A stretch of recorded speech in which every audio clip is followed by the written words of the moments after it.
उसके सन की पूर्व प्रेमी ने काम की जगह पर उस पर हमला कर दिया, यह जाने बिना कि अंडरवर्ल्ड का एक खूंखार डॉन उस पर नजर रखे हुए था। डर की अपनी एक खास गंध होती है। काव्या इसे बहुत अच्छी तरह जानती थी। यह गंध जंग लगे तांबे और सस्ती पुदीने की गोलियों जैसी थी, बिल्कुल वही गंध जो विक्रम की सांसों से आ रही थी जब उसने उसे सर्विस स्टेशन के पास कोने में दबाया था। उसे लग रहा था कि डिनर के इस व्यस्त समय में उसे कोने में घेर कर उसने बाजी मार ली है, क्योंकि वह ऐसी जगह पर थी जहां उसे मजबूरी में मुस्कुराते रहना था, लेकिन वह गलत था। कोने के अंधेरे केबिन से बर्फीली निगाहें उसके हर आक्रामक कदम पर नजर रख रही थीं। विक्रम को जरा भी अंदाजा नहीं था कि वह एक चलता फिरता मुर्दा बन चुका है। वह नहीं जानता था कि उसे कौन देख रहा है। जब काव्या ने सिंक में गंदे गिलासों का एक और ढेर खाली किया तो चमचमाते हुए महोगनी के काउंटर से कांच के टकराने की आवाज गूंज उठी। उसके पैरों में गहरा, सुन्न कर देने वाला दर्द हो रहा था, जो उसके घिसे पीटे जूतों के तलवों से शुरू होकर उसकी पीठ के निचले हिस्से तक जा रहा था। रात के लगभग 11 बज रहे थे। बारिश से भीगी एक गुरुवार की रात और लाउंज का शोर धीरे धीरे शांत हो रहा था।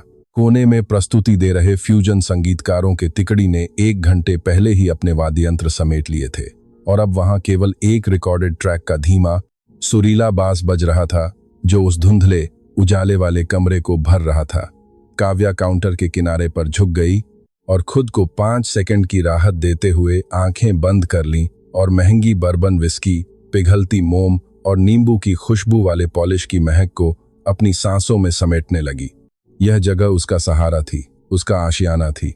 यह जगह मुकम्मल तो नहीं थी, काम के घंटे थका देने वाले थे और मैनेजमेंट बेहद सख्त था, लेकिन यहां वह सुरक्षित महसूस करती थी। यह जगह अमीर और संभ्रांत ग्राहकों और महंगे कॉकटेल के दम पर टिकी एक ऐसी सुरक्षित दुनिया थी जहां लोग आमतौर पर अपनी हद में रहते थे।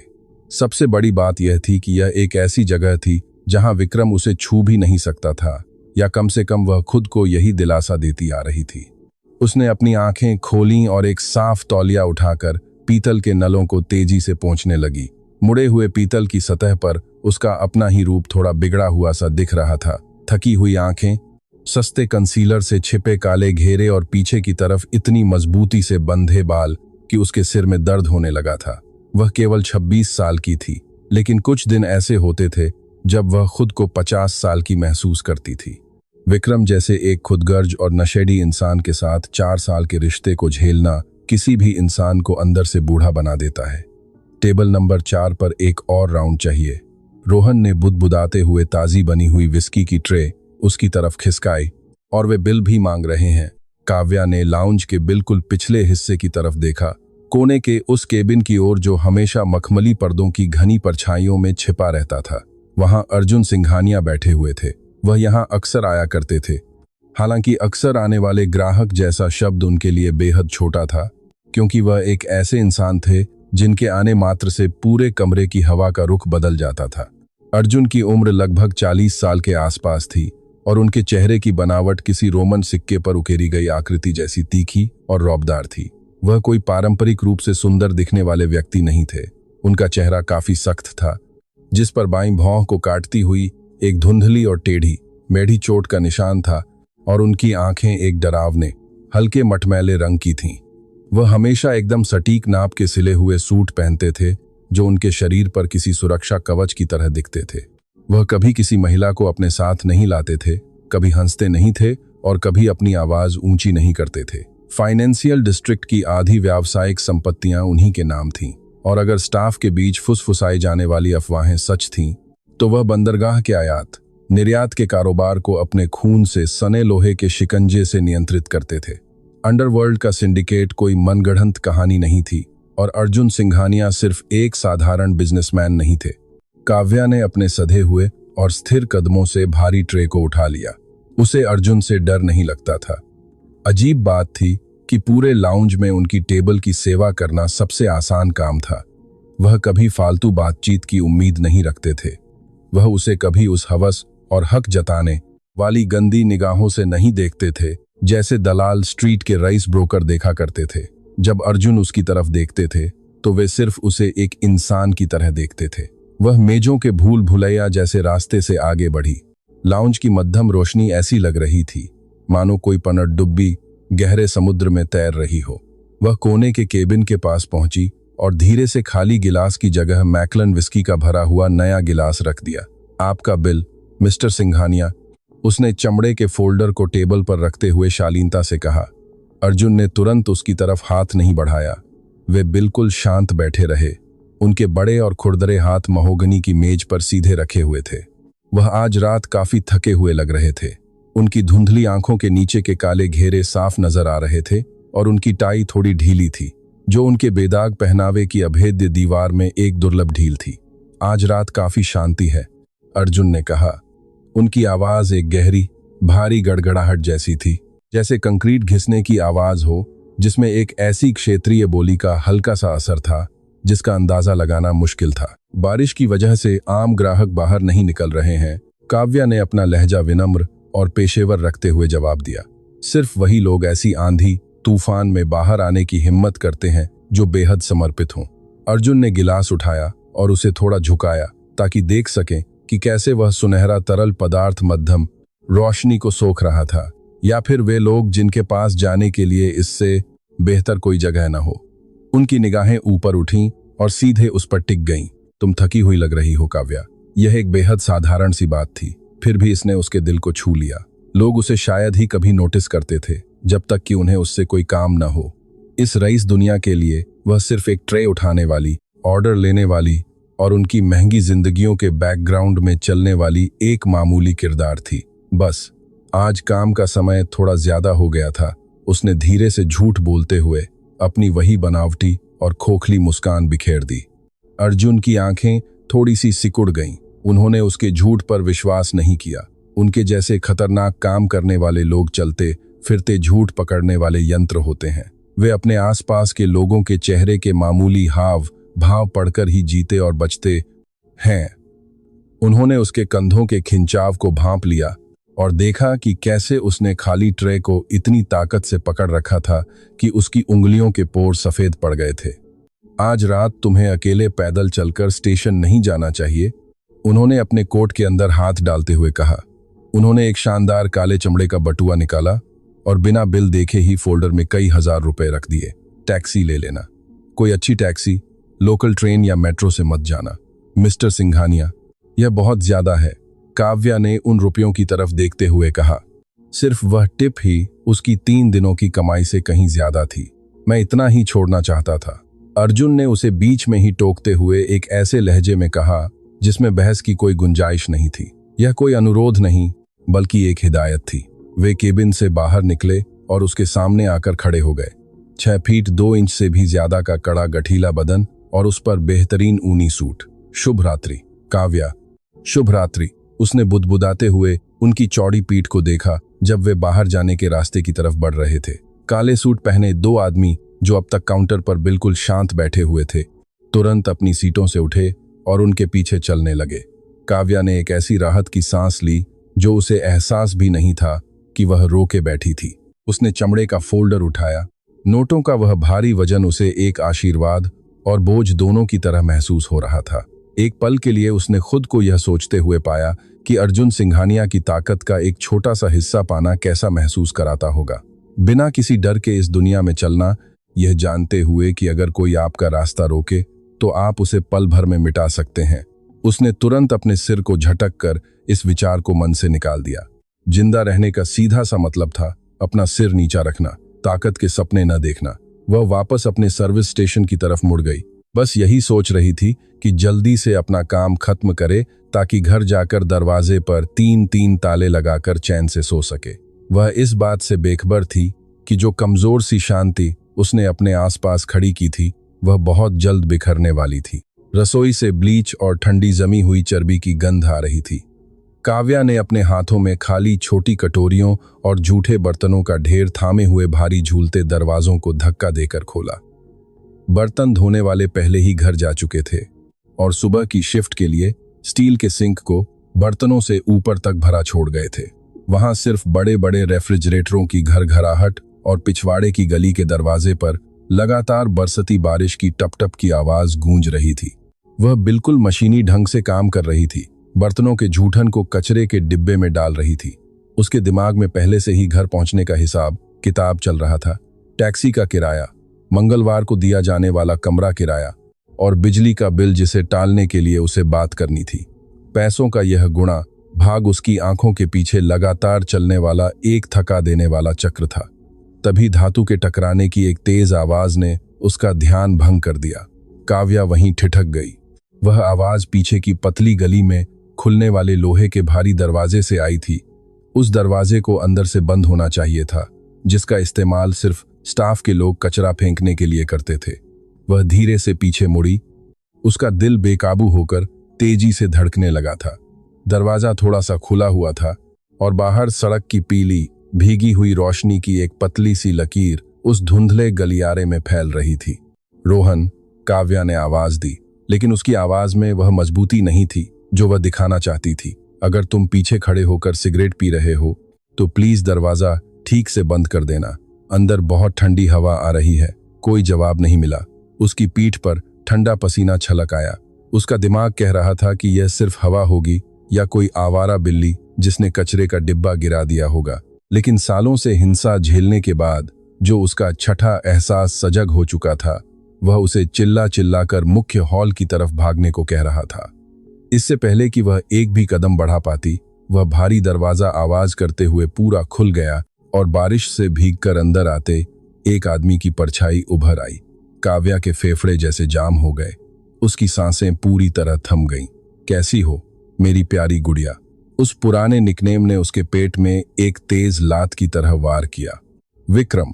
वह रसोई के गलियारे की उस तेज फ्लोरोसेंट रोशनी के नीचे आया और उसे इस हाल में देखकर काव्या के गले तक कड़वाहट आ गई। 8 महीने पहले जब उसने उसे छोड़ा था, वह आज उससे भी बदतर हालत में दिख रहा था। उसके बिखरे हुए मैले बाल बारिश के पानी से माथे पर चिपके हुए थे। उसके कपड़े पूरी तरह मुड़े हुए थे और उसके जबड़े में वही पुराना आक्रामक तनाव साफ दिख रहा था जो किसी बड़े हंगामे से ठीक पहले उसके चेहरे पर आता था। उसकी आंखें पूरी तरह खुली हुई थीं और आंखों की पुतलियां फैलकर 2 बड़े काले गड्ढों जैसी लग रही थीं। वह नशे में धुत था, कोकीन या शायद कोई घातक केमिकल ड्रग। तुम यहाँ क्या कर रहे हो? काव्या ने हिम्मत जुटाकर अपनी आवाज को स्थिर रखते हुए पूछा। उसने पीछे हटते हुए स्टील की भारी डिश प्रिपेयरिंग टेबल को अपने और उसके बीच में कर लिया। तुमने मुझे कैसे ढूंढा? देव ने एक टेढ़ी और कड़वी मुस्कान बिखेरी।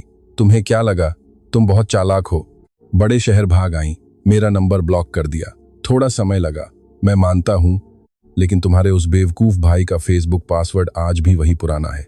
मुझे उसके पास भेजे तुम्हारे सारे मैसेज मिल गए। प्रिया के अंदर पल भर के लिए गुस्से की आग भड़की, जिसने उसके गहरे डर को छुपा दिया। प्रिया का मन तो कर रहा था कि अपने भाई की जान ले ले। तुम्हें अभी इसी वक्त यहां से जाना होगा देव। मैं ड्यूटी पर हूं और अगर मेरे मैनेजर ने तुम्हें यहां अंदर देख लिया तो वो सीधे पुलिस बुला लेंगे। देव हंसा, एक रूखी और चुभने वाली हंसी। वह रसोई के और अंदर चला आया और उसके भीगे हुए जूते फर्श पर अजीब चरमराहट की आवाज करने लगे। बुला लो पुलिस को। क्या बिगाड़ लेंगे वो मेरा? अपनी गर्लफ्रेंड से मिलने आए किसी लड़के को जेल में डालेंगे क्या? मैं तुम्हारी गर्लफ्रेंड नहीं हूं। ये शब्द बिल्कुल तीखे और आखिरी फैसले की तरह निकले। हमारे बीच सब खत्म हो चुका है। हमारा ब्रेकअप हुए लगभग 1 साल होने को आया है। जाओ यहां से। उसकी मुस्कान पल भर में गायब हो गई। मजाक उड़ाने के लहजे से अचानक चेहरे पर आई वह वहशी नफरत। यह बदलाव प्रिया ने पहले भी 100 बार देखा था और हर बार यह उसे अंदर से सुन्न कर देता था। देव को इनकार बर्दाश्त नहीं था। वह प्रिया को अपनी मर्जी की मालिक या एक आजाद इंसान समझता ही नहीं था। वह उसे अपनी कोई जागीर समझ रहा था जो गलती से उसके चंगुल से छूटकर भाग गई हो। वह खौफनाक रफ्तार से उसकी तरफ झपटा और उनके बीच की दूरी को खत्म कर दिया। उसने तैयारी वाली मेज पर जोर से अपने हाथ पटके और उसकी तरफ इस कदर झुक गया कि उसका चेहरा कविता के चेहरे से महज कुछ इंच की दूरी पर रह गया। उसके मुंह से सस्ती मिंट वाली च्युइंग गम की महक आ रही थी, जिससे वह बासी शराब की खट्टी दुर्गंध और बिना धुले कपड़ों की सड़न को छिपाने की नाकाम कोशिश कर रहा था। यह तय करना तुम्हारा काम नहीं है कि हमारा रिश्ता कब खत्म होगा, वह फुसफुसाया। उसकी आवाज में एक बेरहम कड़वाहट थी। तुम पर मेरा कर्ज है कविता। पूरे 4 साल तक मैंने तुम्हारे सिर पर छत दी है। जब तुम्हारे पास कोई नौकरी नहीं थी तब मैंने तुम्हारा खर्चा उठाया था। तुम बस यूं ही किसी चमचमाते लाउंज में जाकर खुद को एक आज़ाद औरत दिखाने का नाटक नहीं कर सकती। तुम हर हफ्ते मेरी पूरी तनख्वाह शराब में उड़ा देते थे, मुझसे चोरी करते थे और मुझे मारते पीटते थे। उसने जवाब दिया। उसके हाथ इस कदर कांप रहे थे कि उन्हें छिपाने के लिए उसे मेज के कोने को कसकर पकड़ना पड़ा। मेरा तुम पर रत्ती भर भी कोई कर्ज नहीं है, और रही बात मारने की, तो मैं तुम्हें इसलिए पीटता था क्योंकि तुम्हें अपना मुंह बंद रखना नहीं आता था। उसने इस आरोप पर बिना किसी पछतावे के हंसते हुए कहा। वह मेज के किनारे से घूम कर आया और डाइनिंग एरिया की तरफ जाने वाले रास्ते को बंद कर दिया। कविता के भीतर एक बर्फीला और तीखा खौफ समा गया। वह पीछे के उस सौंकरे गलियारे में पूरी तरह से फंस चुकी थी। मुख्य हॉल की आवाज़ों और बर्तनों के शोर को मेहमानों से दूर रखने के लिए रसोई को पूरी तरह साउंडप्रूफ बनाया गया था। राघव बाहर काउंटर साफ करने में लगा था और पीछे क्या चल रहा था इससे पूरी तरह बेखबर था। दीपक, प्लीज। काव्या ने अपनी रणनीति बदली और उसकी आवाज में वही धीमी और शांत करने वाली नरमी आ गई जो वह अक्सर उसे शांत करने के लिए इस्तेमाल करती थी। बस चले जाओ यहाँ से। अगर तुम्हें पैसे चाहिए तो मेरे लॉकर में कुछ पैसे रखे हैं, मैं तुम्हें दे देती हूँ। बस उन्हें लो और चले जाओ। उसने गुस्से में फुफकारते हुए हाथ आगे बढ़ाया और उसकी कलाई पकड़ ली। उसकी उंगलियां काव्या की त्वचा में इतनी जोर से चुभ गईं कि वहां नीला निशान पड़ जाए। मुझे तेरी इस बख्शीश के पैसे नहीं चाहिए, बेवकूफ औरत। मुझे तू चाहिए। अपना सामान समेट और बाहर चल। मेरी गाड़ी ठीक मोड़ पर खड़ी है, घर चल रहे हैं हम। छोड़ो मुझे। काव्या ने अपना हाथ छुड़ाने की कोशिश की, लेकिन उसकी पकड़ लोहे के शिकंजे जैसी मजबूत थी। हाथ पैर मारना बंद कर। वह तेज आवाज में गुर्राया। उसकी आवाज रसोई की टाइल वाली दीवारों से टकराकर गूंज उठी। उसने काव्या को अपनी तरफ बेरहमी से खींचा और उसका दूसरा हाथ ऊपर उठकर सीधे काव्या के गले पर जा टिका। उसने अभी गला घोंटा नहीं था, लेकिन उसे पूरी तरह काबू में कर लिया था और उसे कोल्ड स्टोरेज के ठंडे लोहे के दरवाजे पर पीछे की तरफ धकेल दिया था। तुझे क्या लगता है तू मुझसे बेहतर हो गई है? उसके मुंह से थूक के छींटे काव्या के गाल पर गिरे। इन रईसों को शराब परोसकर तू बड़ी बन गई है। तू कुछ भी नहीं है, तू सिर्फ कचरा है काव्या, और तू मेरे साथ चल रही है, चाहे तेरी मर्जी हो या न हो। बेबसी और खौफ के आंसू उसकी आंखों में तैर गए। उसने अपने गले पर कसी उसकी उंगलियों को नोचने की कोशिश की, अपने नाखून उसकी चमड़ी में गाड़ दिए, लेकिन उसकी रगों में दौड़ रहे नशे ने उसे दर्द से बेअसर कर दिया था। उसे लगा कि आज वह यहीं मर जाएगी। उसे इस बात का पूरा एहसास हो चुका था। अगर आज वह उसके साथ उस गाड़ी में बैठ गई तो कभी वापस नहीं लौट पाएगी। लेकिन उन दोनों में से कोई नहीं जानता था कि मुख्य डाइनिंग एरिया की तरफ जाने वाले रसोई के भारी झूलते हुए दरवाजे पूरी तरह बंद नहीं थे। सफाई कर्मचारियों द्वारा इस्तेमाल किए जाने वाले रबर के एक छोटे गुटके की वजह से वे महज 2 सेंटीमीटर खुले रह गए थे और बाहर डाइनिंग एरिया में आदित्य सिंघानिया अभी तक गया नहीं था। आदित्य का इरादा वहां से चले जाने का ही था। वह भारी बारिश के बीच अपने ओवरकोट का कॉलर ऊपर चढ़ाते हुए ओनिक्स लाउंज के मुख्य दरवाजे से बाहर निकल आया था। उसके ड्राइवर प्रकाश ने बुलेटप्रूफ लग्जरी गाड़ी का इंजन चालू कर रखा था, जिसका गर्म धुआं रात की ठंडी हवा में तैर रहा था। लेकिन तभी फुटपाथ पर आदित्य के कदम ठिठक गए। बगल वाली सुनसान गली में एक साया सा लहराया था, एक ऐसी हलचल जो उस वक्त वहां नहीं होनी चाहिए थी। अर्जुन की पूरी जिंदगी शक और चौकसी के भरोसे ही टिकी हुई थी। यह कोई उसकी कमजोरी नहीं, बल्कि जिंदा रहने का उसका अपना तरीका था। वो छोटी से छोटी गड़बड़ी को नजरअंदाज करके इतने बड़े कारोबार का मालिक नहीं बना था। उसने भीगी हुई जैकेट पहने एक आदमी को रेस्टोरेंट के ठीक बगल वाली पतली सर्विस गली में चुपके से घुसते हुए देखते हैं लिया था। वह कोई बेघर आदमी हो सकता था जो सिर छुपाने की जगह ढूंढ रहा हो, या कोई नशेड़ी जो नशा करने के लिए कोई कोना तलाश रहा हो। लेकिन उस आदमी के चलने के सधे हुए और पक्के इरादे वाले तरीके ने अर्जुन के तेज और अनुभवी इरादों को चौकन्ना कर दिया। उसने प्रताप की तरफ मुड़कर उसे वहीं रुकने का इशारा करने के लिए एक उंगली उठाई और वापस लाउंज के अंदर चला गया। वह अपने केबिन में वापस नहीं गया, बल्कि कोर्ट रूम के पास अंधेरे में बिल्कुल शांत खड़ा होकर सुनने लगा। उसने रमेश को काउंटर के पीछे ग्लास धोते हुए गुनगुनाते सुना, और फिर बाहर हो रही बारिश और बज रहे धीमे संगीत के शोर के बीच उसे एक महिला के गिड़गिड़ाने की दबी हुई और घबराई हुई आवाज सुनाई दी। अर्जुन अपने चमड़े के जूतों के साथ बिना कोई आवाज किए उस मोटे कालीन पर चुपचाप आगे बढ़ा। वह रसोई के दरवाजों के पास पहुंचा और दरवाजे के बीच बचे 3 सेंटीमीटर के फासले से झोंक कर देखा। उसकी ठंडी भूरी आंखें सीधे उस गलियारे के दृश्य पर टिक गईं। उसने काव्या को देखा, जिसकी पीठ उस बड़े औद्योगिक डीप फ्रीजर से कसकर सटी हुई थी। उसका चेहरा खौफ से पीला और बेहाल था। और उसने उस बिखरे बालों वाले बेकाबू आदमी को देखा, जिसने काव्या के गले पर अपना हाथ कसकर उसे वहीं दबोच रखा था। अर्जुन को उस तरह का गुस्सा नहीं आया जैसा आमतौर पर लोगों को आता है। गुस्सा एक बेकाबू और शोर शराबे से भरा एहसास होता है जो इंसान के फैसले लेने की क्षमता को धुंधला कर देता है। अर्जुन को तो बस अपने अंदर अचानक एक भयानक ठंडक महसूस हुई। वह एक शांत और बेरहम गुस्सा था जिसने उसकी दिल की धड़कन को धीमा कर दिया और उसकी नजरों को लेजर जैसी सटीकता दे दी। वह काव्या को दबोचने वाले जैसे मर्दों को अच्छी तरह जानता था। दुनिया ऐसे कीड़ों से भरी पड़ी थी, कमजोर और लाचार जीव जो सिर्फ उन पर अपनी ताकत आमाते थे जिन पर उनका बस चलता था। अर्जुन खुद एक बेरहम इंसान था। हाँ, उसने लोगों को जान से मारने के हुक्म दिए थे। अपने हाथों से भी कई जिंदगियां खत्म की थीं, लेकिन उसकी क्रूरता एक धंधा थी, ताकत थी, एक सोची समझी रणनीति और जरूरत थी। वह कभी बेबस लोगों पर जुल्म नहीं ढाता था और उसे उन मर्दों से नफरत थी जो कमजोरों का शिकार करते थे। और एक बहुत ही बुनियादी स्तर पर अर्जुन को एक और बात का एहसास हुआ।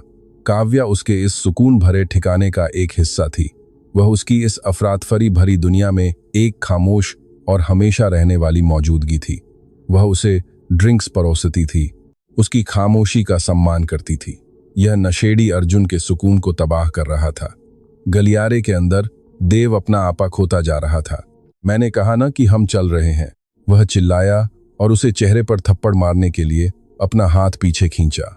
काव्या ने डरकर अपनी आंखें कसकर बंद कर लीं और अपना चेहरा दूसरी तरफ घुमा लिया, खुद को उस वार के लिए तैयार करते हुए। लेकिन वह वार कभी हुआ ही नहीं। इसके बजाय रसोई के दरवाजे किसी धमाके की तरह बेहद भयानक ताकत से खुले और कब्जों के चीखने की आवाज के साथ दीवारों से जा टकराए। देव का हाथ हवा में ही थम गया और उसने झटके से अपना सिर घुमाया। अर्जुन सिंघानिया दरवाजे पर खड़ा था। न वह भागा था, न उसने कोई हथियार निकाला था। वह बस वहां शांत खड़ा था, रौबदार सूट पहने, अधिकार और आने वाली तबाही का एक ऐसा पहाड़ जिसे कोई हिला नहीं सकता था। वहां की हल्की रोशनी उसकी आंख के ऊपर बने चोट के निशान पर पड़ी, जिससे उसका चेहरा किसी शैतान जैसा खौफनाक लग रहा था। अपना हाथ हटाओ उससे, अर्जुन ने कहा। उसकी आवाज तेज नहीं थी, उसे चिल्लाने की जरूरत भी नहीं थी। वह आवाज किसी जज द्वारा मौत की साह सुनाए जाने जैसी थी। देव, जो नशे और उत्तेजना के असर में था, तुरंत इस हालात की गंभीरता को समझ नहीं पाया। उसने एक सूट वाले आदमी को दखल देते देखा और उसका घायल अहंकार भड़क उठा। पीछे हट, ए सूट वाले, देव गुर्राया और काव्या के गले पर अपनी पकड़ थोड़ी और मजबूत कर ली। यह हमारा आपसी मामला है। अपनी उस महंगी शराब के पास वापस चला जा, इससे पहले कि मैं तेरी इस सुंदर जैकेट को खराब कर दूं। काव्या ने हांफते हुए अपनी आंखें खोल दी क्योंकि देव की उंगलियां उसकी गर्दन में और धांसने लगी थीं। उसने अर्जुन की तरफ हैरानी और गहरे डर से भरी आंखों से देखा। भागो यहां से, वह उसे चिल्लाकर कहना चाहती थी। वह नशे में धुत है, वह खतरनाक है, लेकिन अर्जुन वहां से हिला तक नहीं। उसके होठों के कोने पर एक बेहद ठंडी और डरावनी मुस्कान उभर आई। वह एक ऐसी मुस्कान थी जिसमें रत्ती भर भी मार्क नहीं था। तुम्हारे पास अपना हाथ उसकी गर्दन से हटाने के लिए ठीक 3 सेकंड है। अर्जुन ने रसोई की तरफ एक धीमा और नपा तुला कदम बढ़ाते हुए कहा।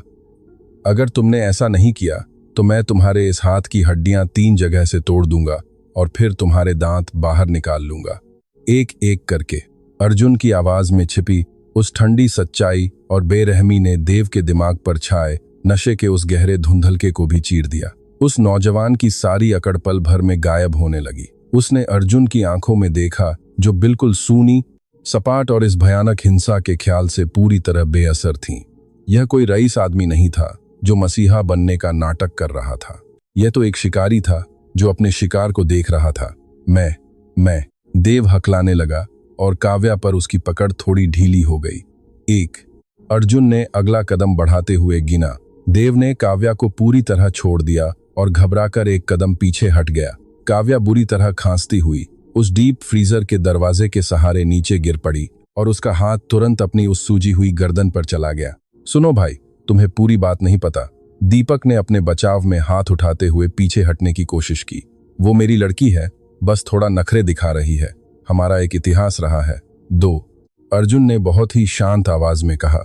अब वो दीपक से महज एक हाथ की दूरी पर खड़ा था। दीपक की बची खुची हिम्मत भी जवाब दे गई। वो बाहर हो रही तेज बारिश में भाग निकलने की बेताबी में सर्विस गली के दरवाजे की तरफ तेजी से लपका, लेकिन वो भाग नहीं पाया। अर्जुन अपने भारी भरकम शरीर के बावजूद बिजली की फुर्ती से आगे बढ़ा। उसका बायां हाथ झटके से आगे बढ़ा और उसने दीपक की भीगी हुई जैकेट को पीछे गर्दन से दबोचकर इतनी जोर से पीछे खींचा कि दीपक का सिर पीछे की तरफ झटक गया।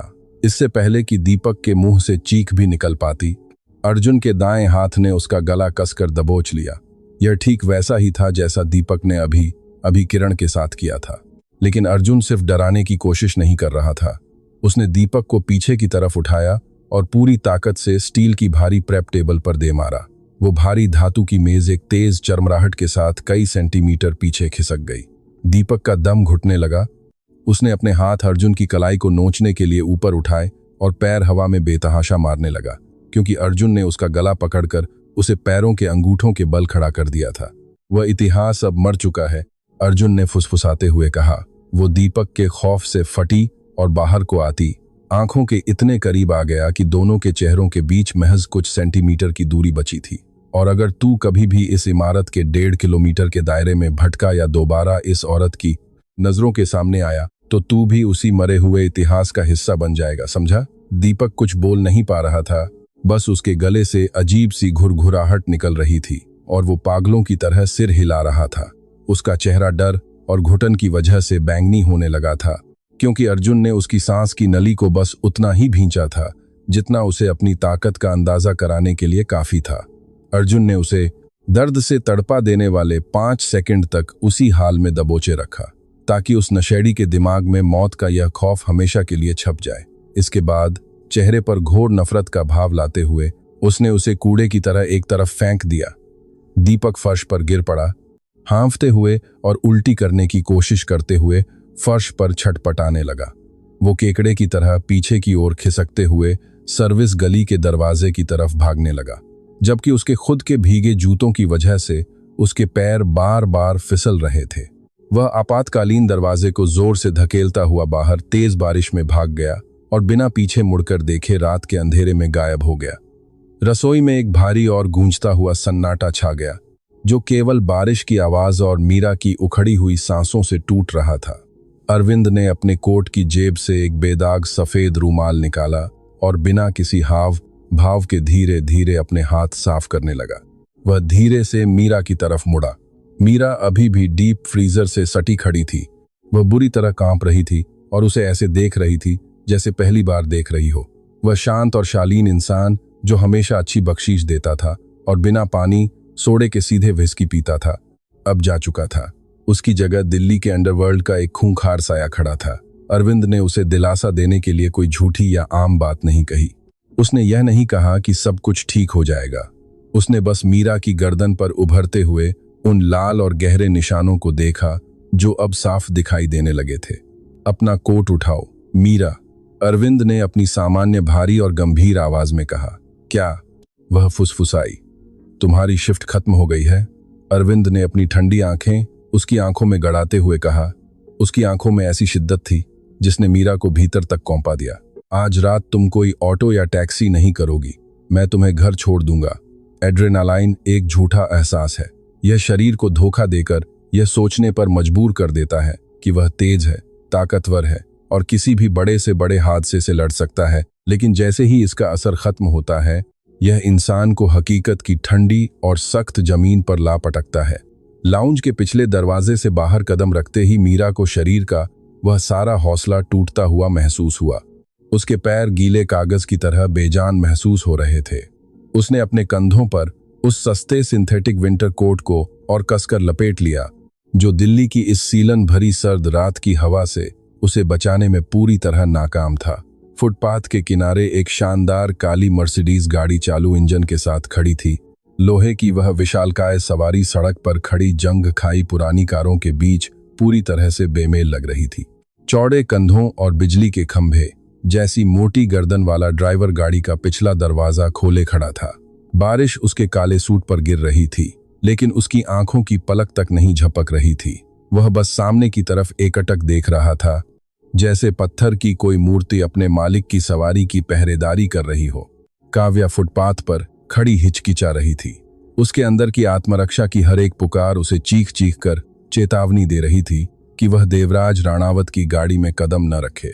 इस आदमी ने अभी एक शख्स का गला इतनी सहजता से दबा दिया था, जैसे कोई मेज पर बैठी मक्खी को लापरवाही से उड़ा देता है। पुलिस शायद दीपक वाले मामले को महज एक घरेलू झगड़ा मानकर टाल देती, लेकिन देवराज, वे उसे पूरे इलाके के लिए एक जीता जागता खतरा मानते। अंदर आ जाओ, काव्या। देवराज पहले ही अंदर बैठ चुका था। पिछली सीट के आलीशान अंधेरे ने जैसे उसे अपने भीतर समेट लिया था। उसने उसकी तरफ देखा तक नहीं। वह कटक सामने के केबिन वाले विभाजन के शीशे को घूर रहा था। उसका तीखा चेहरा बिल्कुल शांत और रहस्यमयी लग रहा था, जिसे पढ़ पाना नामुमकिन था। काव्या ने बड़ी मुश्किल से थूक निगला और उसके गले से उठते दर्द के एक तेज झटके ने उसे तड़पा दिया, जिससे उसका चेहरा दर्द से सिकुड़ गया। देव की उंगलियों के निशान सुबह तक उसके बदन पर नीले निशानों का एक पूरा नक्शा छोड़ने वाले थे, अपनी हड्डियों तक में समाई उस गहरी थकान के आगे जिसने कुछ पल के लिए उसके डर को भी दबा दिया था। वह गाड़ी में बैठ गई। भारी दरवाजा एक मजबूत और बंद आवाज के साथ बंद हो गया, जिसने पल भर में बाहर की बारिश और शहर के शोर को पूरी तरह से काट दिया। गाड़ी के अंदर से चमड़े की बेहतरीन महक और अर्जुन के महंगे इत्र से उठने वाली चंदन की भीनी भीनी सुगंध आ रही थी। यह एक ऐसा एहसास था जो सुरक्षा तो दे रहा था, पर दम घूंटने वाला था। रमेश, गाड़ी चलाओ, अर्जुन ने बेहद शांत लेकिन गंभीर आवाज में हुक्म दिया। गाड़ी बिना किसी शोर के बड़ी ही सुगमता से फुटपाथ से आगे बढ़ गई। काफी देर तक गाड़ी में सिर्फ वाइपर के एक लय में चलने की ही आवाज गूंजती रही। काव्या गाड़ी के काले शीशे से बाहर टकटकी लगाए देख रही थी, जहां बिजनेस डिस्ट्रिक्ट की चमकीली नियॉन लाइटें पानी से धुंधली होकर चटक रंगीन पट्टियों जैसी दिख रही थीं। उसने अपनी बाहों को अपने पेट पर कसकर लपेट लिया ताकि सीने में उठ रही कंपकंपी को रोक सके। उसे इस एहसास से नफरत थी। उसे खुद को इतना लाचार और छोटा महसूस करने से नफरत थी। पिछले 4 सालों से उसने देव की उस अस्थिर और हिंसक दुनिया में खुद को ढालने के लिए न जाने कितने समझौते किए थे। वह उसके मिजाज को भांपना वैसे ही सीख चुकी थी, जैसे कोई नाविक आने वाले तूफान के बादलों को पढ़ता है। उससे पीछा छुड़ाने का मतलब था डर का हमेशा के लिए खत्म हो जाना, लेकिन इसके बजाय किस्मत ने सिर्फ एक घटिया और बेकाबू राक्षस की जगह उसके सामने एक सबसे बड़ा शिकारी लाकर खड़ा कर दिया था। तुम्हारे बगल वाले कंसोल में पानी की बोतल रखी है। अर्जुन की आवाज ने खामोशी को तोड़ा। उसने अभी तक अपना सिर घुमाकर उसकी तरफ नहीं देखा था। काव्या ने अपनी नजरें नीचे की। ठंडे कप होल्डर में मिनरल वाटर की एक कांच की बोतल रखी थी। उसका गला इस कदर सूख रहा था मानो उसमें कांच के बारीक टुकड़ों वाला रेगमाल रगड़ दिया गया हो। उसने कांपते हाथों से उसकी तरफ हाथ बढ़ाया। उसके हाथ इस कदर कांप रहे थे कि बोतल का भारी धातु का ढक्कन उससे खुल ही नहीं रहा था। तभी एक बड़े और सख्त हाथ ने उसके हाथ को ऊपर से थाम लिया। काव्या एकदम सहम गई। अर्जुन की त्वचा गर्म थी और उसकी पकड़ हैरान करने की हद तक नरम थी। यह उस खौफनाक हिंसा के बिल्कुल उलट था जो उसने अभी कुछ देर पहले देखी थी। ठीक 10 मिनट पहले इन्हीं हाथों ने कहर बरपाया था। उसने काव्या की कांपती उंगलियों से बोतल ली, हल्के से मरोड़कर ढक्कन खोला और उसे वापस थमा दी। शुक्रिया, वह बेहद दबी और कांपती हुई आवाज में फुसफुसाई। बाहर की सड़कों पर जलती बुझती लाइटों की रोशनी में आखिरकार अर्जुन उसकी तरफ घूमा। उसकी ठंडी सलेटी आंखें जैसे उसके भीतर तक झांक रही थीं और उसके जख्मों का मुआयना कर रही थीं। उसकी नजर काव्या की गर्दन पर उभर आए उन लाल और गहरे निशानों पर टिक गई। अर्जुन के जबड़े की नसें गुस्से से तन गईं, जो बेहद खतरनाक लग रही थीं, पर उसकी आवाज हमेशा की तरह शांत और सपाट रही। उसे पता है कि तुम कहाँ काम करती हो, अर्जुन ने कहा। यह कोई सवाल नहीं था, बल्कि एक सोची समझी बात थी। काव्या ने ठंडे पानी की एक छोटी सी घूंट ली और पानी को गले से नीचे उतारते हुए दर्द से उसका चेहरा सिकुड़ गया। उसने मेरे भाई का सोशल मीडिया अकाउंट ढूंढ लिया था। वहीं से उसे पता चला, जब वह नशे की धुन में होता है तो वह किसी भी हद तक जा सकता है। नशेड़ी। अर्जुन ने उस शब्द को इस तरह दोहराया जैसे कोई कड़वी चीज मुंह में आ गई हो। एक मामूली नशेबाज, इससे कोई फर्क नहीं पड़ता, काव्या ने खुद को मजबूत दिखाने की नाकाम कोशिश करते हुए कहा, जबकि अंदर से वह पूरी तरह टूटी हुई थी। मैं कल अपने मैनेजर से बात करूंगी, देखूंगी कि क्या मेरी ड्यूटी दिन की शिफ्ट में हो सकती है। वैसे भी रात को किचन बंद हो जाता है, तो मुझे बस थोड़ा और सावधान रहने की जरूरत है। अर्जुन ने धीरे से एक तीखा और बेरुखी भरा ठहाका लगाया। वह एक बहुत ही डरावनी आवाज थी। सावधानी ऐसे मर्दों को नहीं रोक सकती, काव्या। बंद दरवाजे ऐसे लोगों को खिड़की तोड़ने पर मजबूर कर देते हैं। उसे लगता है कि तुम उसकी जागीर हो। जो मर्द खुद को भगवान समझते हैं और नशे में चूर रहते हैं, उन पर शिफ्ट बदलने से कोई फर्क नहीं पड़ता। तो फिर मैं क्या करूं? आखिरकार उसका सब्र का बांध टूट गया और शिष्टाचार का मुखौटा उतर गया। वह पलटकर उसकी तरफ देखने लगी। उसकी आंखों में गुस्से के आंसू तैर रहे थे जो बहने को बेताब थे। मैं बार बार घर बदलने का खर्च नहीं उठा सकती। जहां मैं अभी रह रही हूं, वहां का किराया भी मुझसे मुश्किल से दिया जाता है। मैं अपनी नौकरी नहीं छोड़ सकती। मुझे बस जैसे तैसे इस हालात का सामना करना ही होगा। पीछे हटकर खुद को बचाते हुए कोई भी इंसान हमेशा के लिए जिंदा नहीं रह सकता। अर्जुन ने बेहद शांत भाव से जवाब दिया। उसके इस गुस्से का उस पर कोई असर नहीं हुआ था। एक न एक दिन तुम थक जाओगी और कोई न कोई चूक हो ही जाएगी। काव्या ने कड़े जबड़े के साथ अपनी आंखें फेर लीं। वह जानती थी कि वह सच कह रहा था और इस बात को इतनी बेरहमी से सामने रखने के लिए उसे अर्जुन पर गुस्सा आ रहा था। मैंने आज रात आपसे मदद नहीं मांगी थी मिस्टर मल्होत्रा। आपने जो किया, मैं दिल से उसकी कद्र करती हूं, लेकिन मैं आपकी मुसीबत नहीं हूं। मेरा नाम अर्जुन है। उसने बड़े ही धीमे और गंभीर स्वर में उसे टोकते हुए कहा। वह अपनी सीट पर थोड़ा घूमा और अपनी भारी भरकम कद काठी को उसकी तरफ झुका लिया। और तुम कोई मुसीबत नहीं हो। तुम मेरे लिए ड्रिंक लाती हो। तुम मुझसे इस तरह बात नहीं करती जैसे मैं कोई चलती फिरती तिजोरी हूं, और न ही तुम मेरे चेहरे के इस निशान को घूरती हो। इस बेपरवाह शहर में जहां सुकून नाम की कोई चीज नहीं है, तुम मुझे वो सुकून देती हो। इसलिए जो चीज तुम्हारी जान के पीछे है, वह मेरे सुकून के पीछे है। अपनी हिफाजत में लेने का यह अब तक का सबसे व्यावहारिक लेकिन डरावना ऐलान था जो काव्या ने अपनी जिंदगी में कभी सुना था। वह यहाँ कोई मसीहा बनने का ढोंग नहीं कर रहा था, बल्कि सिर्फ अपने एक निवेश की हिफाजत कर रहा था। अपनी रोजमर्रा की जिंदगी के एक छोटे से हिस्से को बिखरने से बचा रहा था। इसके बावजूद उसकी उस बर्फीली सोच के पीछे काव्या को उसकी उन पथरीली आंखों में इंसानियत की एक दबी हुई सी चमक दिखाई दी।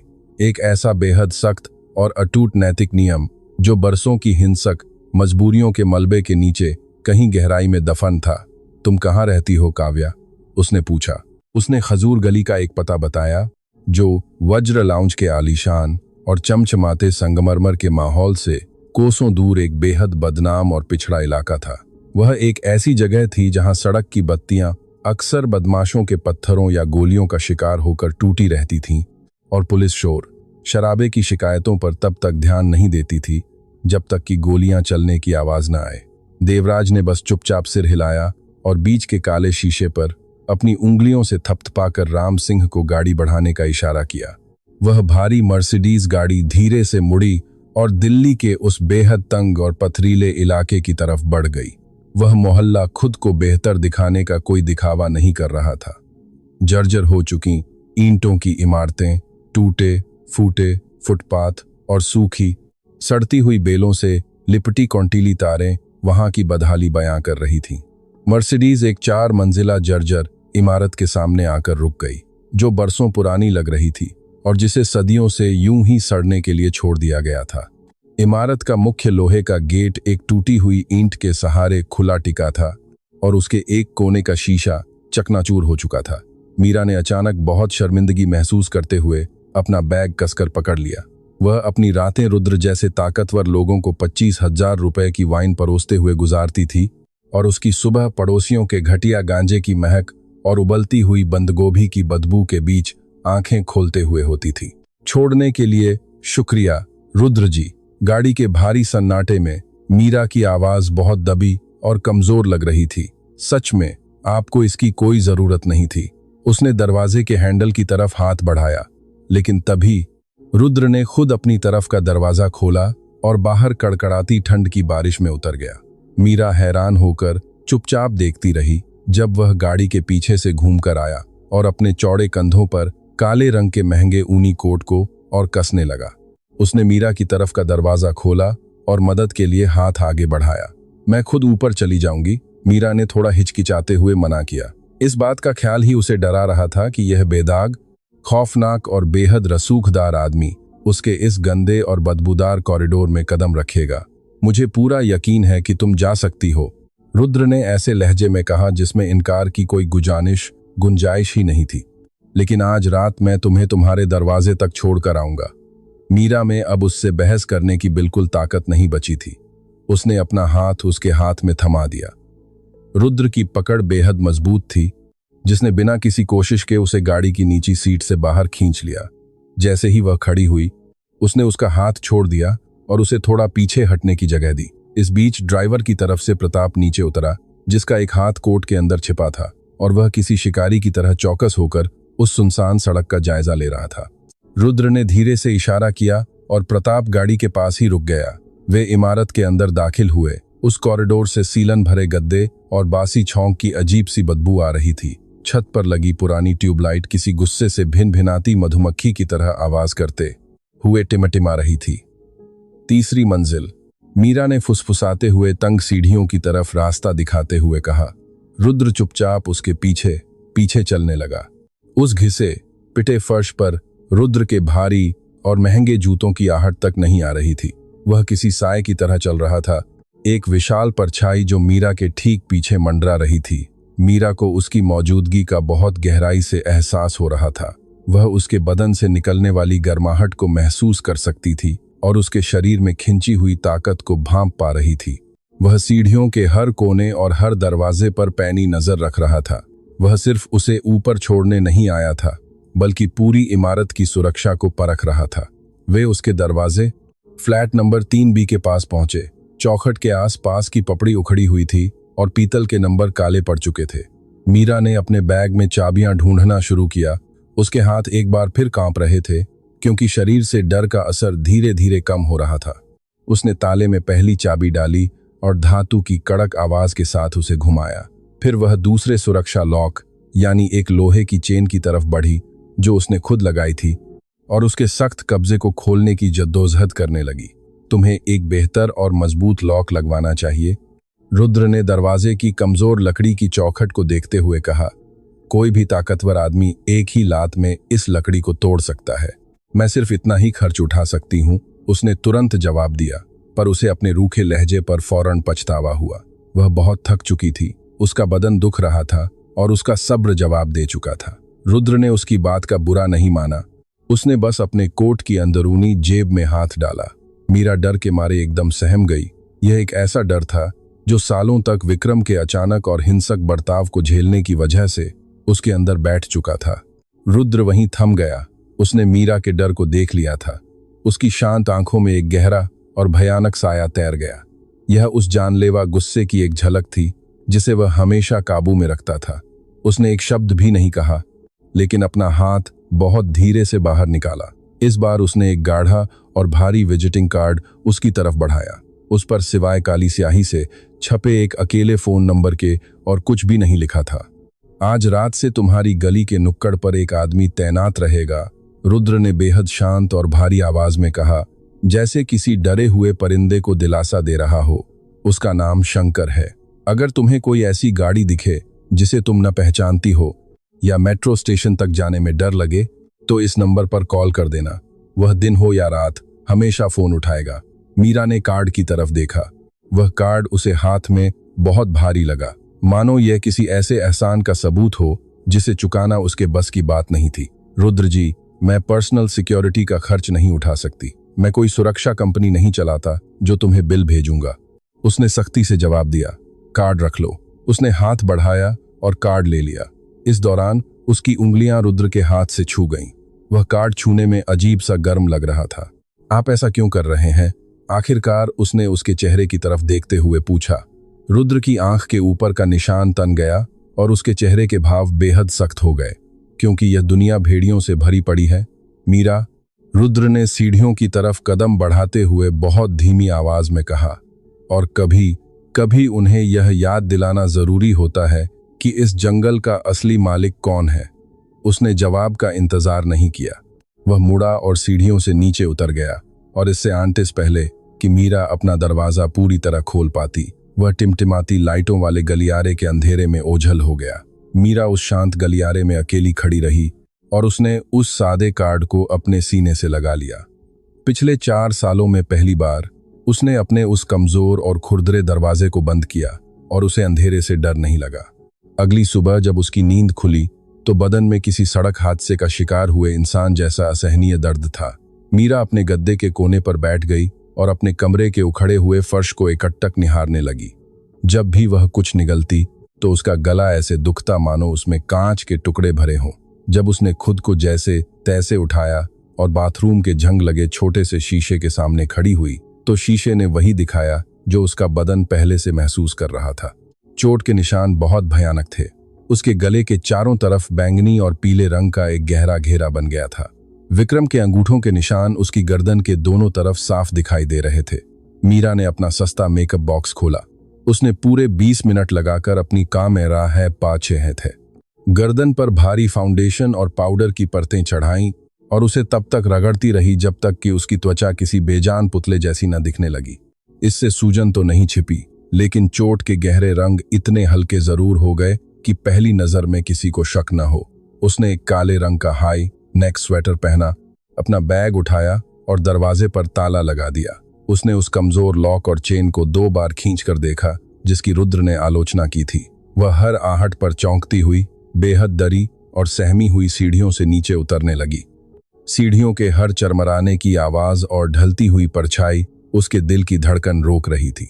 उसने इमारत के भारी मुख्य दरवाजे को धकेला और दिल्ली की सर्द कोहरे से भरी सुबह में कदम रखा।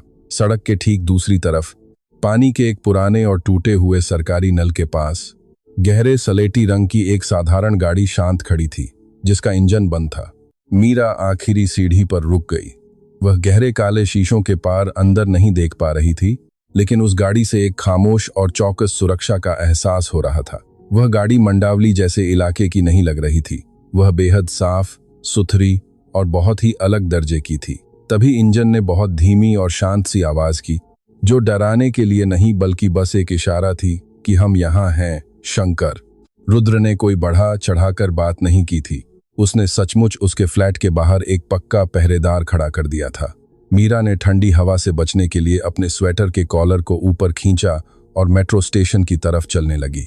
वह स्लेटी रंग की गाड़ी धीरे से आगे बढ़ी और उससे लगभग 30 मीटर की दूरी बनाए रखते हुए उसके पीछे पीछे चलने लगी। वह उस पर दबाव नहीं बना रही थी, लेकिन एक पल के लिए भी उसकी नजरों से ओझल नहीं हो रही थी। मीरा ने जेब से अपना फोन निकाला। स्क्रीन नोटिफिकेशन से भरी पड़ी थी। 47 मिस्ड कॉल और 11 वॉइस मैसेज, सभी अनजान नंबरों से थे। उसने फोन को कान से लगाया और पहला मैसेज सुना। मीरा, फोन उठाओ, मुझे माफ कर दो। ठीक है, कल रात मुझसे गलती हो गई थी। तुम्हें पता है ना, जब मैं तनाव में होता हूं तो कैसा हो जाता हूं। वह आदमी, क्या तुम्हें लगता है कि उसे तुम्हारी परवाह है? तुम उसके लिए महज एक मजाक हो।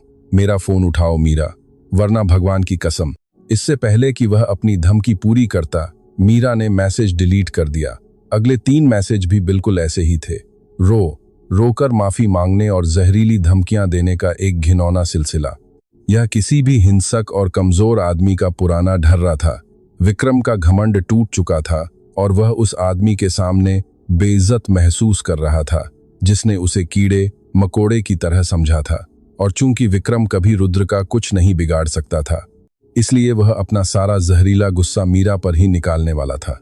उसने एम्बर लाउंज में अपनी दिन की शिफ्ट बेहद थका देने वाले डर और तनाव के साए में गुजारी। जब वह काम पर पहुंची तो बारटेंडर रोहन ने उसे गौर से देखा। उसकी नजरें मीरा के हाई नेक स्वेटर पर टिक गईं, लेकिन उसने कुछ न पूछने की शराफत दिखाई। इस लाइन के काम में लोग अक्सर किसी की चोट या परेशानी को देखकर भी अनदेखा कर देते थे और अपने काम से काम रखते थे।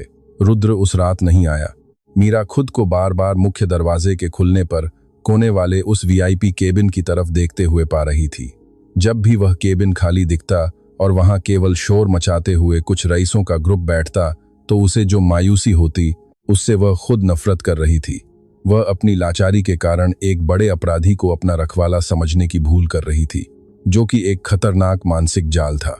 रुद्र उसका कोई दोस्त नहीं था, वह बस एक ऐसा आदमी था जिसे अपनी दुनिया में किसी भी तरह की अव्यवस्था बर्दाश्त नहीं थी, और विक्रम ने उसके सुकून में खलल डाला था। बस इतनी सी बात थी। जब रात के 11 बजे उसकी शिफ्ट खत्म हुई तो वह अपनी जेब में रखे पेपर स्प्रे की बोतल को कसकर पकड़ते हुए पिछले दरवाजे से बाहर निकली, लेकिन उसे उसकी जरूरत नहीं पड़ी। वही काली मर्सिडीज ठीक उसी जगह खड़ी उसका इंतजार कर रही थी जहां वह कल रात खड़ी थी। प्रताप कार का खुला दरवाजा पकड़े खड़ा था। शुभ संध्या मीरा जी, उसने बेहद शांत और गंभीर आवाज में कहा। इस बार मीरा ने कोई बहस नहीं की और चुपचाप कार के अंदर बैठ गई, जहां चमड़े की सीटों की जानी पहचानी भीनी महक और गर्माहट थी। पिछली सीट पर देवराज साहब नहीं थे। प्रताप ने गाड़ी आगे बढ़ा दी। दोनों के बीच एक गहरा और भारी सन्नाटा था। जैसे ही प्रताप ने उसे उसकी सोसाइटी की बिल्डिंग के सामने छोड़ा, वैसे ही उस गहरे स्लेटी रंग की सेडान कार ने फिर से उसका पीछा करना शुरू कर दिया। यह मीरा की जिंदगी का नया सच बन चुका था, एक खामोश और डरावना खेल जिसे एक ऐसा आदमी चला रहा था जिसे वह ठीक से जानती तक नहीं थी। पिछले 4 दिनों से वह गहरे स्लेटी रंग की कार हर जगह उसके पीछे रहती थी, चाहे वह किराना दुकान हो, लॉन्ड्री हो या फिर मेट्रो स्टेशन। इन 4 रातों से प्रताप ही उसे दफ्तर से घर छोड़ रहा था, और इसी दौरान पिछले 4 दिनों से विकी के भेजे हुए वॉइस मैसेज और भी ज्यादा पागलों जैसे होते जा रहे थे। उन मैसेजों में पहले वह गिड़गिड़ाता और भीख मांगता, लेकिन धीरे धीरे वह मीरा को बेरहमी से नुकसान पहुंचाने और जान से मारने की धमकियों पर उतर आया था। मीरा के चारों ओर सुरक्षा का एक अदृश्य घेरा बना हुआ था, लेकिन वह विकी को अच्छे से जानती थी। वह दिमाग से पूरी तरह सनकी था और इतनी आसानी से उसका पीछा छोड़ने वाला नहीं था। वह उस भूखे भेड़िए की तरह था जो बाड़े के चारों तरफ घूमकर कोई कमजोर कोना ढूंढ रहा हो, और आखिरकार मंगलवार की दोपहर उसे वह मौका मिल ही गया। सुबह से ही लगातार मूसलाधार बारिश हो रही थी, जिसने करोल बाग की सड़कों को कीचड़ और ठंडे पानी से सराबोर कर दिया था। मीरा के पास पहनने के लिए एक भी साफ कपड़े नहीं बचे थे। उसके अपार्टमेंट से 2 गली छोड़कर बनी एक छोटी सी लॉन्ड्री की दुकान थी। ट्यूबलाइट की मध्यम रोशनी वाली एक बेहद उदास और घुटन भरी जगह, जहां आधी मशीनें खराब थीं और हवा में ब्लीचिंग पाउडर की तीखी महक फैली हुई थी। वह जानबूझकर अपना फोन घर पर ही छोड़ आई थी, क्योंकि वह विकी के लगातार आ रहे फोन कॉल से दूर कम से कम 1 घंटा सुकून से बिताना चाहती थी। उसने जंग लगी एक वॉशिंग मशीन में अपने कपड़े डाले, उसमें सस्ता वाला वॉशिंग पाउडर छिड़का और दुकान के बड़े शीशे के सामने रखी एक टूटी हुई प्लास्टिक की कुर्सी पर बैठ गई। सड़क के उस पार वही गहरे स्लेटी रंग की सेडान कार खड़ी थी, जिसके वाइपर एक ताल में चल रहे थे। उस कार को देखकर मीरा को एक अजीब सी राहत और सुरक्षा का एहसास हो रहा था। मीरा ने अपने पर्स से एक पुरानी मुड़ी तुड़ी किताब निकाली और खुद को उन पन्नों में खोने की कोशिश करने लगी। उसका ध्यान इस बात पर बिल्कुल नहीं गया कि लॉन्ड्री का पिछला दरवाजा थोड़ा खुला हुआ था। उस दुकान के पीछे एक छोटा सा रास्ता था जो कचरे के डिब्बों से भरी एक तंग सुनसान गली में खुलता था, जिसका इस्तेमाल सिर्फ कूड़ा बाहर फेंकने के लिए किया जाता था। वह दरवाजा न तो सामने के शीशे से दिखता था और न ही सड़क से, यानी राघव की नजर से बिल्कुल दूर। तुम्हें क्या लगा था तुम अपने इन नए रईस दोस्तों के पीछे जिंदगी भर छुपी रहोगी?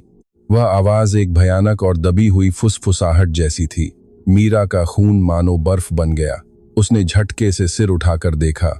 मशीनों के उस तंग रास्ते के दूसरे छोर पर विकी खड़ा था। उसकी हालत बेहद खस्ता लग रही थी। उसके कपड़े बारिश में भीगे हुए उसके सूखे बेजान शरीर से चिपके हुए थे। उसका चेहरा पीला पड़ चुका था और आंखें अंदर धांसी हुई थीं, जिनमें नशे का पागलपन साफ दिखाई दे रहा था। उसका बायां हाथ बुरी तरह कांप रहा था और उसने नारंगी रंग के एक गंदे पेपर कटर को कसकर पकड़ रखा था।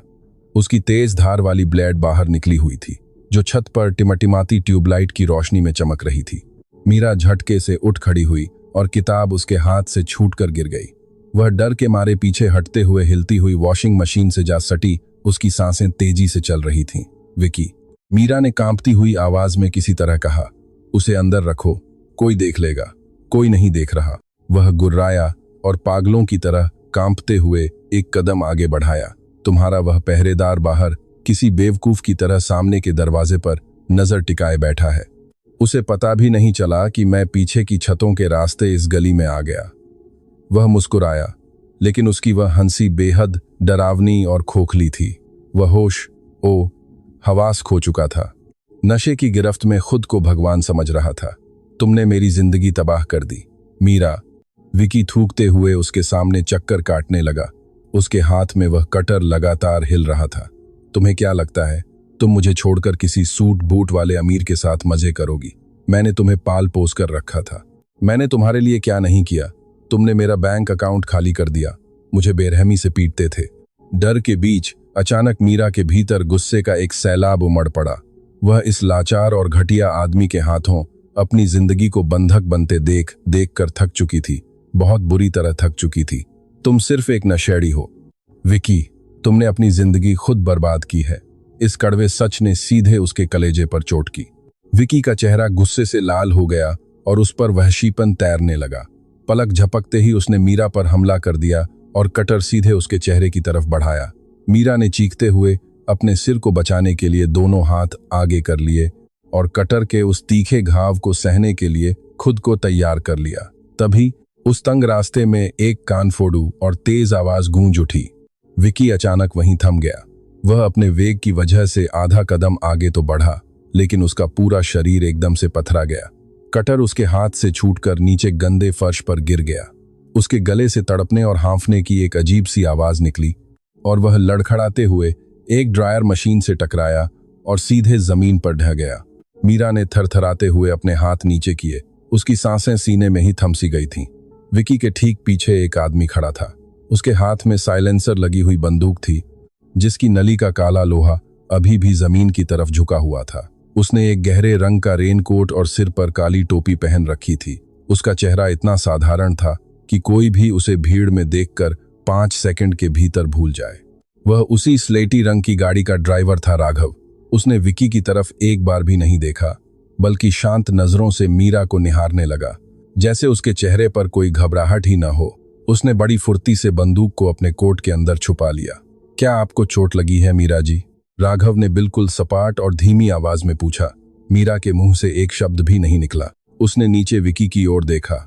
वह मरा नहीं था। वह सदमे के मारे फटी फटी आंखों से अपनी दाईं जांघ को पकड़े हुए था और दर्द से बेहाल था। सफेद टाइलों वाले फर्श पर उसका खून तेजी से बहने लगा था, जो देखने में बेहद खौफनाक लग रहा था।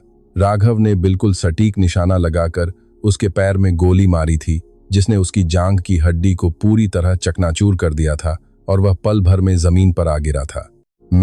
मीरा हकलाने लगी और आखिरकार उसके घुटने जवाब दे गए।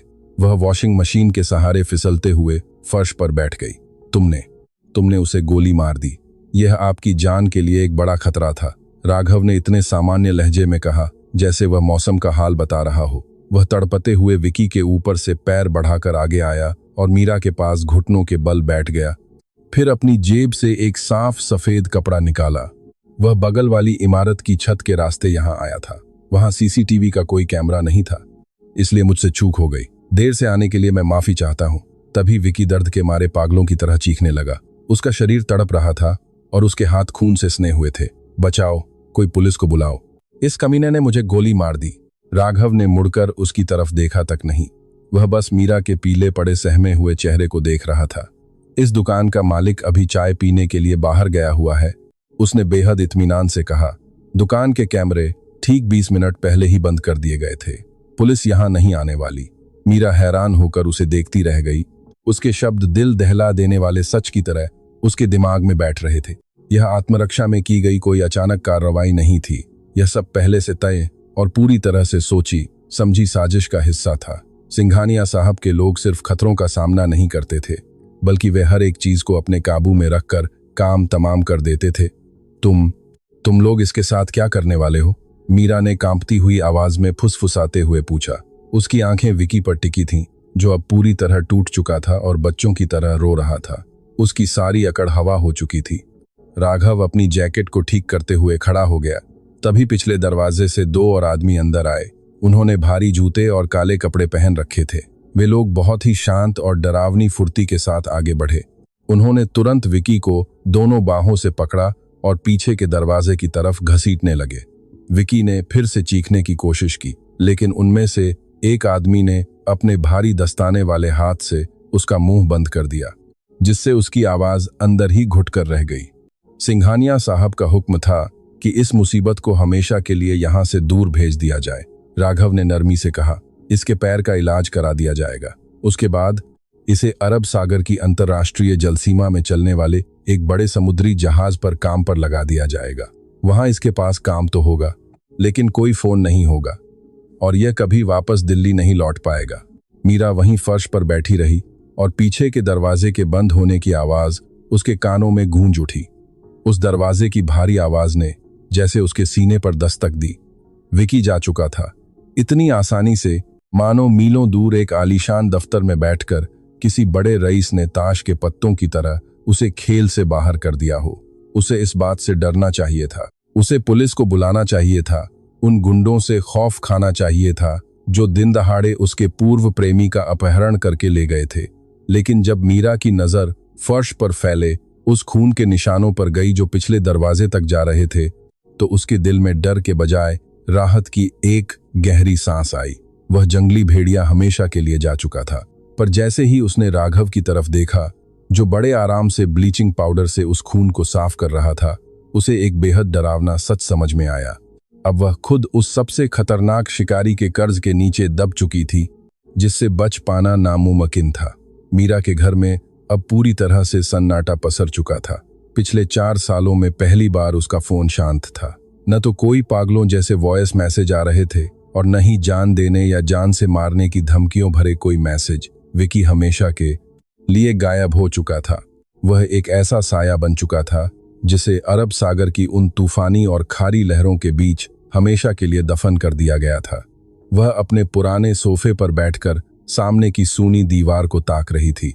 सिंघानिया साहब की दुनिया की उस खौफनाक फुर्ती ने चंद मिनटों में ही उसकी पूरी जिंदगी बदल कर रख दी थी, और उस दुकान के फर्श पर गिरे खून को तो ब्लीचिंग पाउडर ने कब का मिटा दिया था। सीसीटीवी कैमरे अब भी रहस्यमयी ढंग से खराब थे। पुलिस को कभी फोन ही नहीं किया गया। ऐसा लग रहा था जैसे देव का वजूद ही खत्म हो गया हो। ठीक उसी पल से जब उसका सामना अभय सिंह से हुआ था, काव्या को लगा था कि उसे खुद पर ग्लानि का एक बहुत भारी एहसास होगा। अपराधबोध उसे कुचल देगा। उसने अपनी आंखों के सामने एक इंसान को गोली लगते हुए देखा था। वह बस वहां खड़ी देखती रही जब वे उसे घसीट कर ले जा रहे थे, ताकि उसे हमेशा के लिए मछली पकड़ने वाले एक जहाज पर बंधुआ मजदूर बनाकर रखा जा सके। समाज के नियमों के मुताबिक तो उसे गहरे सदमे में होना चाहिए था, लेकिन जब वह अपने शांत फ्लैट में बैठी अपनी उन सस्ती वैनिला मोमबत्तियों की खुशबू को सांसों में भर रही थी, तो उसे केवल एक बेहद गहरी, अजीब और सुकून देने वाली शांति का एहसास हो रहा था। वह आजाद थी और अपनी इस आजादी के लिए वह एक खूंखार इंसान की कर्जदार थी। 3 दिनों के बाद काव्या ने अपनी कमर पर वह काला एप्रन बांधा और लाउंज के फर्श पर कदम रखा।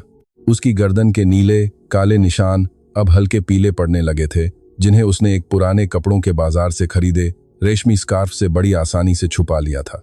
बार के पीछे से रोहन ने उसे देखकर बस धीरे से सिर हिलाया और साफ किए हुए चमचमाते गिलासों की एक ताज़ा ट्रे उसकी टेबल की तरफ बढ़ा दी। काव्या आज लाउंज में एक अजीब सी, हल्की और नई उमंग के साथ काम कर रही थी। वह भारी घबराहट और डर जो हमेशा उसकी छाती पर पत्थर की तरह भारी रहता था, अब गायब हो चुका था। अब जब भी मुख्य दरवाजा खुलता, वह डर से सहम नहीं जाती थी। जब वह कचरा फेंकने जाती तो डरकर गलियों में अपनी आंखें नहीं दौड़ाती थी। उसे अब इस बात का पूरा यकीन हो चुका था कि अंधेरे में छिपा कोई भी खतरा अब उसे छू तक नहीं सकता, क्योंकि उस अंधेरे की सबसे बड़ी और सबसे खतरनाक ताकत खुद उसकी हिफाजत कर रही थी। रात के 10:30 बजे लाउंज के ओक की लकड़ी के भारी दरवाजे खुले और पूरे कमरे का तापमान जैसे अचानक गिर गया। अभय अंदर आया। उसने डार्क ग्रे रंग का 3 पीस सूट पहना हुआ था और उसका कोट उसके एक हाथ पर टंगा था। वह बिल्कुल पहले जैसा ही लग रहा था, ताकत और रसूख की एक ऐसी जीती जागती चट्टान जिसे कोई हिला न सके। वह रिसेप्शन के पोडियम को छोड़ते हुए सीधे कोने वाले अपने केबिन की तरफ बढ़ गया। प्रताप और एक दूसरा आदमी जिसे काव्या नहीं पहचानती थी, बार पर जाकर खड़े हो गए और मिनरल वाटर की चुस्कियां लेते हुए अपनी पैनी नजरों से पूरे कमरे का जायजा लेने लगे। काव्या ने कांच का एक शानदार गिलास और मैकेलन की बोतल उठाई। उसके हाथ बिल्कुल स्थिर थे, उनमें रत्ती भर भी कंपन नहीं था। वह मध्यम रोशनी में सजी मेजों के भूल भुलैया जैसे रास्ते से होती हुई उसके केबिन के पास पहुंची। उसने कोई मेन्यू कार्ड सामने नहीं रखा, बस महोगनी की उस खूबसूरत मेज पर गिलास रखा और उसमें वह गहरे सुनहरे रंग की शराब उड़ेल दी। उसकी तीखी और काठ जैसी खुशबू दोनों के बीच की खाली जगह में तैरने लगी। मुझे उम्मीद नहीं थी कि आप इतनी जल्दी वापस आ जाएंगे, काव्या ने दबी आवाज में कहा। अभय ने अपनी आंखें उठाईं। उसकी पथरीली सलटी आंखें काव्या के गले पर बंधे रेशमी स्कार्फ पर थमी और एक पल के 1000वें हिस्से के बाद उसकी नजरों से मिल गईं। शहर का काम उम्मीद से पहले ही निपट गया। पोर्ट का सौदा हमारे हक में रहा। काव्या अब उसकी दुनिया के बारे में इतना तो जान ही चुकी थी कि हक में रहने का सीधा सा मतलब था कि किसी न किसी का खून बहा होगा। उसने भारी बोतल को अपनी ट्रे पर वापस रखा। वह वहां से हटी नहीं। चांदी की ट्रे के किनारों को अपनी उंगलियों से कसकर थामे वह वहीं खड़ी रही। ईशान ने मुझे बताया कि क्या हुआ। उसने अपनी आवाज को इतना धीमा करते हुए कहा कि उसकी गूंज उस मेज से आगे न जा सके। उस जहाज के बारे में। अभय की पलकें तक नहीं झपकी। उसने अपना गिलास उठाया और उसकी एक लंबी चुस्की ली। और मैं जानना चाहती हूं कि इसके बदले मुझे क्या चुकाना होगा, काव्या ने साफ शब्दों में कहा। मैंने एक ऐसे मर्द के साथ जिंदगी काटी है जो मुझ पर खर्च किए एक एक पैसे का हिसाब रखता था। वह उस हिसाब को मेरे गले का पट्टा बनाकर रखता था। आपने तो सीधे एक जीते जागते इंसान को ही गायब कर दिया। अभय, मेरे फ्लैट की निगरानी के लिए अपने गार्ड्स लगा दिए। मुझे जानना है कि इस बहीखाते की कीमत क्या है। अभय ने गिलास नीचे रख दिया। उसकी आंख के ऊपर का वह हल्का टेढ़ा मेढ़ा निशान थोड़ा खिंच गया और उसके चेहरे के हाव भाव बदल गए। पहली बार उसके चेहरे पर सचमुच आहत होने के भाव दिखे। मेरी तुलना उस घटिया नशेड़ी से करके मेरा अपमान मत करो, जो खुद को बड़ा दिखाने के लिए औरतों पर हाथ उठाता था, अभय ने कहा। उसकी आवाज एक धीमी और खतरनाक दहाड़ की तरह थी, जिसमें रत्ती भर भी नरमी नहीं थी। जिन लोगों की हिफाजत का फैसला मैं खुद करता हूं, उनके साथ मैं कभी हिसाब किताब नहीं रखता, काव्या ने भी डटकर जवाब दिया। उसने कदम पीछे खींचने से साफ मना कर दिया। अविश्वास का वह सुरक्षा कवच जिसने उसे पिछले 26 सालों से जिंदा रखा था, वह इस वक्त एक तर्कसंगत जवाब मांग रहा था। क्या तुम इस बात को अब भी एक पीड़ित की नजरों से देख रही हो? अभय ने बड़ी बेरुखी से जवाब दिया। रुको, मैं एक ऐसा इंसान हूं जो अपने आस पास की हर चीज पर पूरा नियंत्रण चाहता है, और मेरे इस दायरे में यह लाउंज भी आता है। इसमें वह सुकून भी शामिल है जो मुझे इस केबिन में बैठकर मिलता है। वह नशेड़ी इस शांत माहौल में एक बड़ी गड़बड़ी की तरह था। उसने मेरी जगह पर आकर हिंसा की। उसने उस चीज पर हाथ डाला जो मेरे इस सुकून के ठिकाने का हिस्सा है। मैंने बस उस गड़बड़ी को रास्ते से हटा दिया।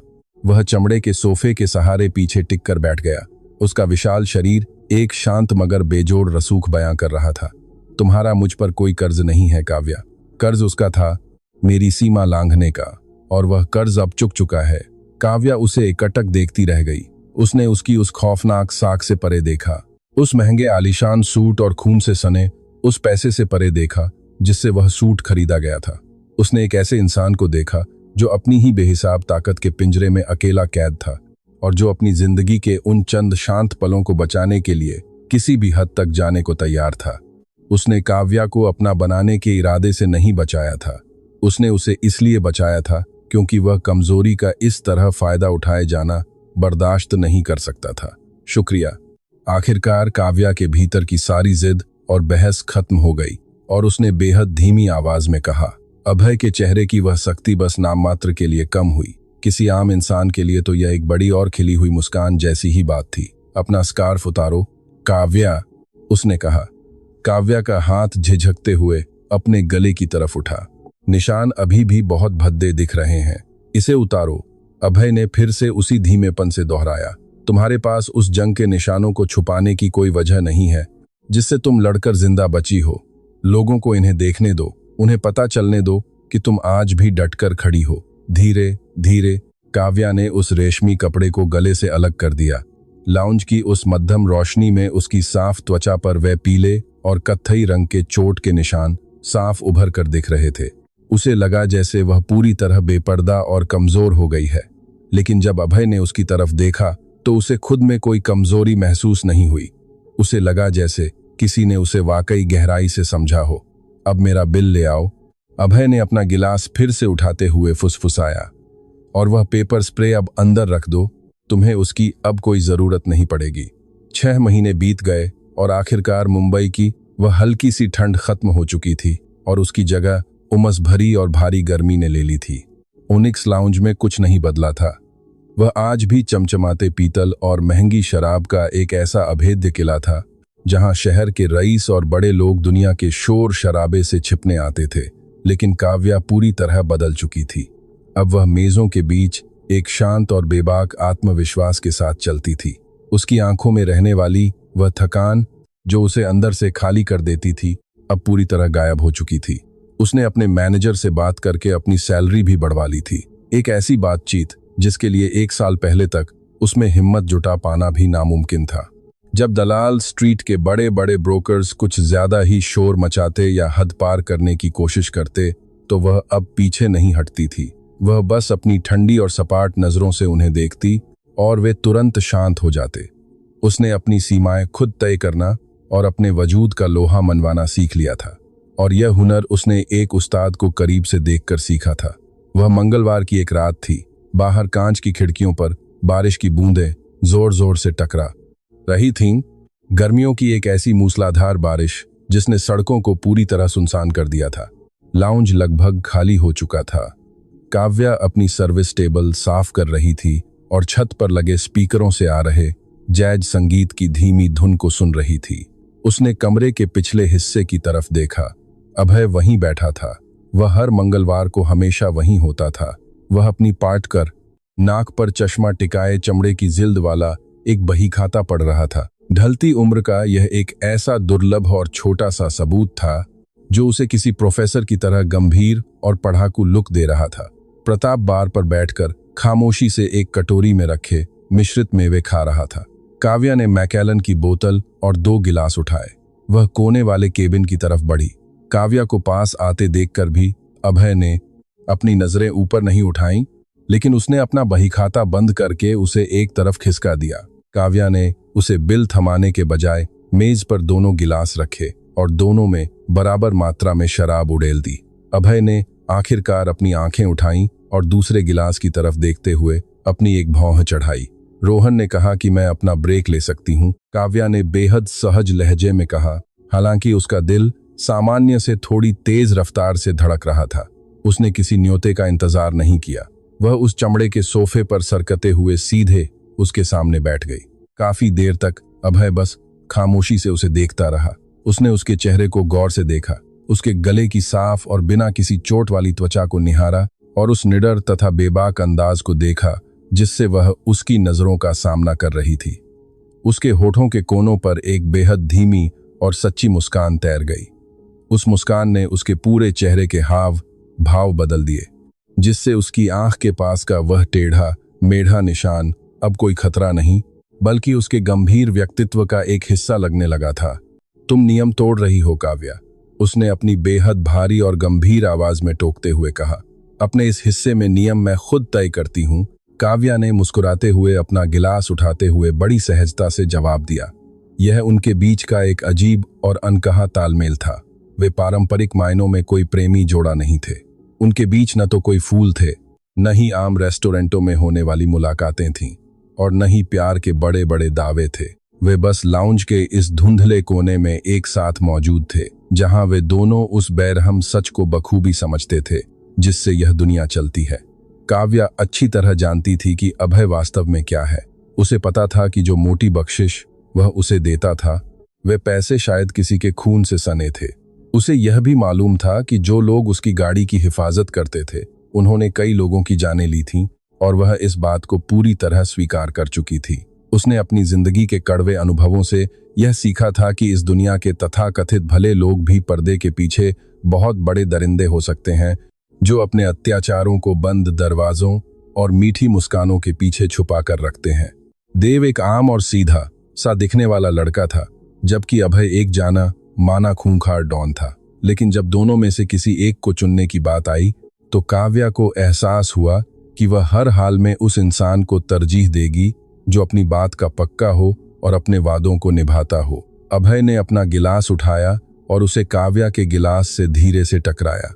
मध्यम संगीत के बीच कांच के टकराने की वह साफ और तीखी आवाज गूंज उठी। इस सुकून के ठिकाने के नाम, अभय ने दबी आवाज में कहा। इस सुकून के ठिकाने के नाम। काव्या ने भी उसके शब्दों को दोहराया।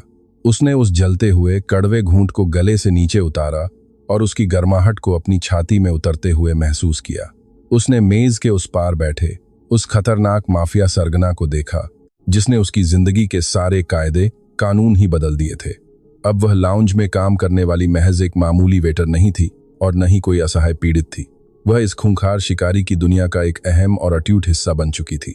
उसने अपना गिलास धीरे से मेज पर रख दिया और देवराज की उन भारी पर सुकून देने वाली पथरीली नजरों की तपिश को खुद पर महसूस किया। बाहर तेज बारिश लगातार गाड़ी के शीशों को थपेड़े मार रही थी, लेकिन अंदर मखमली सोफों से सजे उस अंधेरे केबिन में बाहर की हर आफत से दूर दुनिया पूरी तरह से सुरक्षित और बेखौफ महसूस हो रही थी।